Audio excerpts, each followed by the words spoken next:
This with me, Alyssa Haynes, and this module is all about LinkedIn. LinkedIn is a business-oriented social networking site. It's like an online business lunch. It's a place where professionals can exchange information, ideas, and opportunities, connect with referral partners, and it functions as a dynamic resume, an ever-changing, ever-evolving resume online. There are over 21 million LinkedIn users, and there are a variety of ways that LinkedIn can function. There are profiles for people, company pages, obviously for companies, and groups. Groups are places where people with similar interests or a particular topic can gather and talk about things that are important to them. So let's take a moment to look at the main components of a LinkedIn profile. So we're looking at my profile, and you'll see that it's got my name, it's got my job descriptions, tells where I am, Greater Boston area, and I've chosen the health, wellness, fitness category. It's got a professional headshot here. It says the businesses that I work at and where I went to school. There's a lot of information that you can put in your profile. You don't have to put all of it in, but it is a really good idea to fill it out completely. LinkedIn walks you right through it. If you've completed all their components, you have a really beautiful dynamic resume online that's easy to change and easy to update and easy for people to view when they're looking for you and your services. So let's scroll down a little bit. You're just going to see a couple updates of what's been going on with me lately. I just connected to an IT specialist. Somebody just endorsed me for therapeutic massage and blogging. It's got a little background summary that says what I do. We can scroll down a little bit more and it gives some experience. It gives my two businesses here and some recommendations that people have written for me endorsing my services at both businesses. Lists volunteer experiences and causes, other things I've worked for. There's a little section here that's fairly new, skills and expertise, things that people have endorsed me for. There's some controversy over whether or not this section is actually useful. You can get rid of it. That's totally cool. You can work with all of these different components. We've got a little bit about where I went to school, and it gives the text of recommendations that people have written for me down here. And then it's got a whole list of my connections, people I am hooked in with, connected with on LinkedIn, whether they be colleagues I've done some work with or clients in here as well. Then we've got the groups that I am a member of, and we'll go through groups shortly. And then I can follow different news from different places. I can like different company pages, and we'll look at them as well. But in general, this profile is a dynamic resume. This profile gives people a really good sense of who I am and what I do. And it gives them the ability to click on contact info and find me. They can find me on Twitter here, and they can find my websites, my massage and business blog and my massage practice site. It's very, very easy. They click on that, it'll send them to my website, and they'll book an appointment with me. So that's the overview of a LinkedIn profile. Okay, so we're going to start by looking at a LinkedIn profile, and this is my friend John Gelb, who owns At Peace Media and Tools for Touch. And we're looking at a profile because as we do, you can see that his current employment situation lists At Peace Media. You hover over it, a little preview pops up, and it's going to bring us right to the At Peace Media company page. You can look at it and it gives you their most recent updates. There's a link to a video. There's a couple links to some blog posts and a recent webinar. It's branded with their logo. You can click over to the products tab and scroll through and they can tell you a little bit about what they do. So you can see a company page is a great way to have your company be present on LinkedIn. You can have it connected to your profile so people can find it easily. You can link to it on your website. It's a great way to present your company on LinkedIn.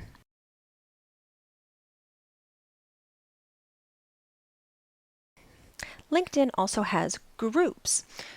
You can become a member of groups and be involved in discussions. So let's look at some groups. I'm already a member of some groups. We're going to look at them.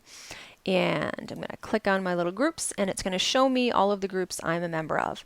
Now most of the groups I'm a member of are with my colleagues. They're with other massage therapists. You can also be a member of groups that involve other local businesses in your area or different interests. So for example, there's a small running association in my area, and they have a LinkedIn group. And I am just going to look them up. They are the Wampanoag Roadrunners. So I could request permission to join this group and then participate. It's a closed group. I've got to get permission once I request to be in, and they're going to have all sorts of conversations. And let me show you what those kinds of conversations look like. Let's go into the Association of Bodywork and Massage Professionals group. And any member of the group can start a discussion or post a link to something they find interesting. So a massage therapist here is asking, does anyone teach classes or sell retail in addition to doing massage?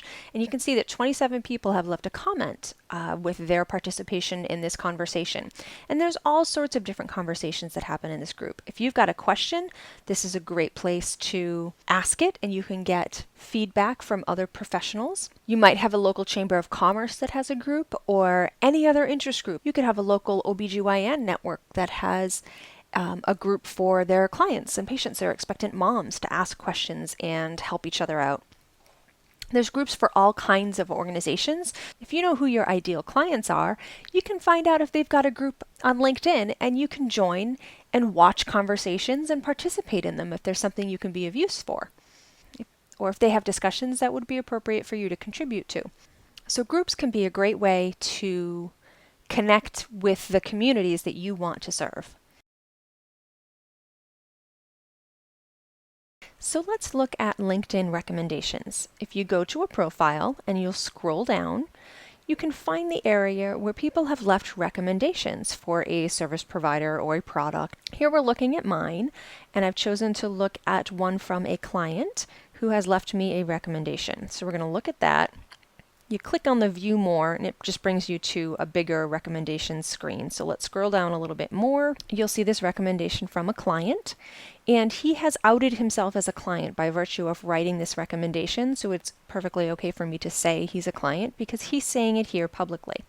But in a nutshell, he is saying very nice things about the massage services that I provide and giving me a great endorsement. So whenever someone visits my LinkedIn profile and they see this, they're going to think, hey, she's a pretty good massage therapist. And they're going to know that because someone has written an endorsement, a recommendation for me right on my LinkedIn profile. Also, you can look at recommendations that I have given, that I have written for other service providers, a variety of different people that I have worked with in massage world. Here's the one from my acupuncturist, and I refer many people to her, so it makes sense that we would have a little cross-referral happening on our LinkedIn profiles. And you can see one here that I've written for my car guy. He's the guy who fixes my car, and he's local. He's a business owner, and we refer back and forth all the time. So it's perfectly appropriate for me to write a recommendation for him that says, hey, they do great service and they treat people well at this car shop. So you see how LinkedIn recommendations can be useful to give and useful to get. When you write one, you have to specify how you worked with this person, so it's legit, it's monitored, and it can help build your credibility and be a great source of referrals for you. Finally, let's take a look at how LinkedIn works overall and how all these facets work together. I've logged into LinkedIn and I'm on my home feed. What this is showing me is posts from everybody I'm connected with and from all the pages I'm connected with. So I'm going to scroll down and see what's going on my feed. One of my connections has a new photo up. Excellent.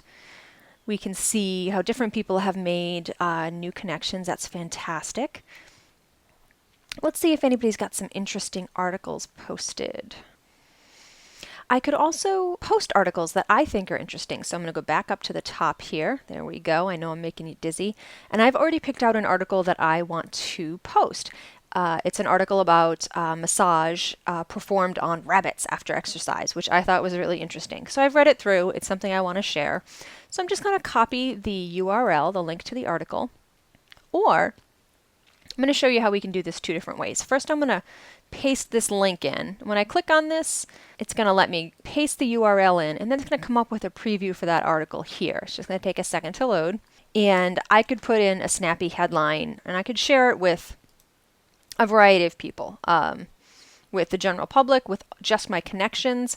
I could also link it into my Twitter, which I'm not going to do right now. But let's show you another way to share. You'll notice when you're reading things online, they've always got these social sharing buttons. So if I don't want to flip back to LinkedIn, that's totally cool. I can click on the LinkedIn button. There we go. And it's going to open a window and it's going to ask me where I want to share this. So this is really useful. Do I want to share it in an update, which means it'll go out to all of my connections or public, depending on what I choose.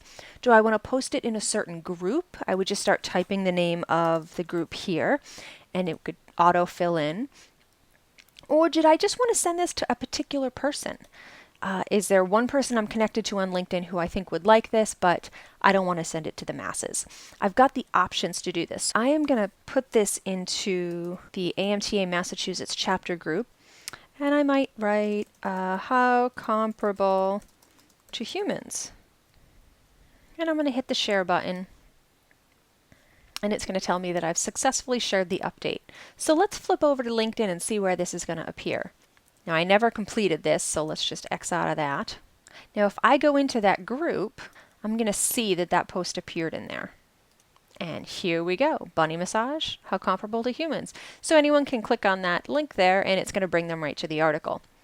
And now it's also appearing in my newsfeed. LinkedIn and the newsfeed, the homepage here, is a great way to share information. If you're connected with people who care about massage, maybe your clients who care about massage, and you're posting articles about massage or about other things that are interesting to them, that's going to draw some attention, and you're going to be at the front of their head the next time they hurt their back, need to de-stress, or just want to come in for a massage. So there you have it, a variety of ways to use LinkedIn. This is Alyssa Haynes from Sohnen-Moe.